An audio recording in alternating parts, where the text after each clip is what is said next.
இலங்கைத்தீவை சுற்றவர உள்ள முக்கியமான எல்லா கடற்கரைக்கும் நான் போயிட்டு வந்துட்டேன். இப்ப கடைசியா நிக்கிறது தங்கால கடற்கரையில. இப்ப என்ன கேட்டீங்கன்னு சொல்லி சொன்னா, இலங்கையில எனக்கு பிடிச்ச கடற்கரை எதுன்னு சொல்லி அது இந்த தங்கால கடற்கரை தான். காணொலியை முழுமையா பாருங்க.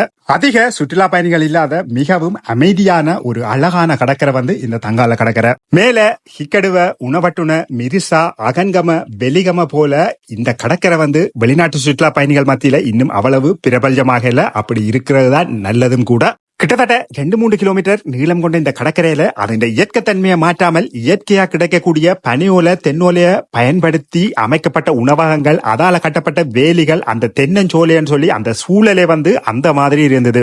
இந்த தடவை நான் விடுதியை முன்பதிவு செய்யவில்லை. காரணம், இப்படியே நடந்து போவோம், அதுல எனக்கு எந்த இடம் பிடிச்சிருக்கோ அந்த இடத்துக்கு முன்னுக்குள்ள விடுதியில தங்குவோம்னு தான் முடிவு செய்திருந்தேன். வர வழியிலேயே 2-3 விடுதிகளை உள்ளுக்கு போய் அறையில பார்த்தேன். எதுவும் எனக்கு பிடிக்கல. சரி, இன்னும் கொஞ்சம் தூரம் நடப்பமண்டு நடந்து போய் கடைசியில ஒரு விடுதியை கண்டுபிடிச்சிட்டேன்.